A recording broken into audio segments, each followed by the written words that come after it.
Could it be that the Trump family possesses the power of time travel? This is the Trump report, and it's signed by John G. Trump. And you're not going to believe this. This is President Trump's uncle. No kid. Yeah, it is crazy. John G. Trump, the uncle of Donald Trump, the 45th President of the United States. At the time of Tesla's death in 1943, during the height of World War II, Trump, a highly respected electrical engineer and physicist, had been working for the National Defense Research Committee, an organization dedicated to scientific research for matters of warfare. It was for this reason that the U.S. Office of Alien Property Custodian assigned John G. Trump to gather up all of the deceased scientist's belongings.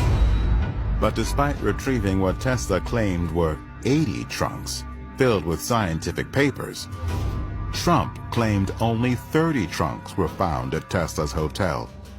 Okay, this is an insanely wild conspiracy theory, but stick with me. There's an 1888 book by Ingersoll Lockwood called Baron Trump's Marvelous Underground Journey. Long story short, the book is about a boy named Baron, none other than someone named Don. They go to Russia and they find a portal. So now the same author, Ingersoll Lockwood, writes another book about 3 years later called The Last President. And when you know it, this book is about a wealthy man who lives on Fifth Avenue in none other than New York City. So this man from Fifth Avenue decides to run for president, and he wins the election that nobody had him winning. After he's inaugurated, then what happens is he elects a cabinet member that goes by the name Pence. So now let's fast forward a little bit. You have Nikola Tesla, who's claimed to have discovered time travel. He dies in 1943. After his death, there's like 80 trunks of his life's work. And who would you think is going to get those? Donald Trump's uncle. Now, after Donald Trump's uncle died, some people say that now Donald Trump has Nikola Tesla's work. President of MIT asked me to go to New York and examine the effects of Nikola Tesla. These were contained in an upper floor of a warehouse somewhere in New York City.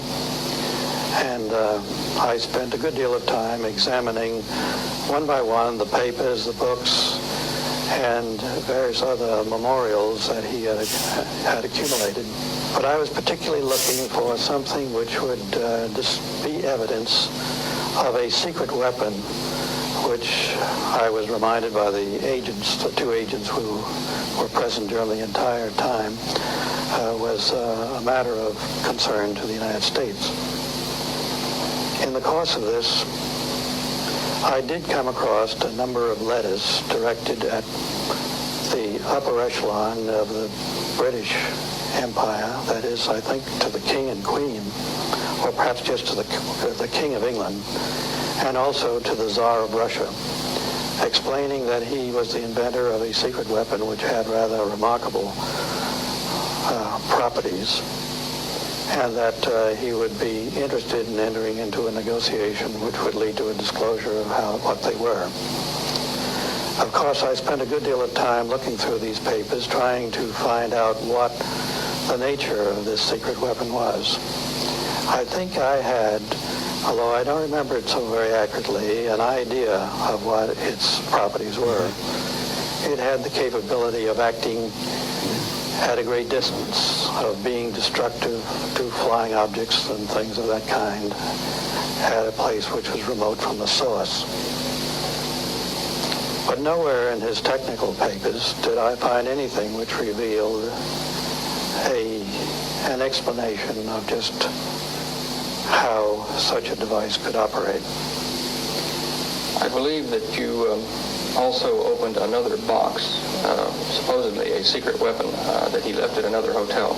Can you relate that story, please? Yes, when I had substantially concluded my study on the following day, I think that was a Saturday morning, I was reminded by one of the two agents that there was a box being held as a security for an unpaid obligation. and that this box was an item of considerable value and may indeed itself be the secret weapon, that it was armed and therefore it probably was not touched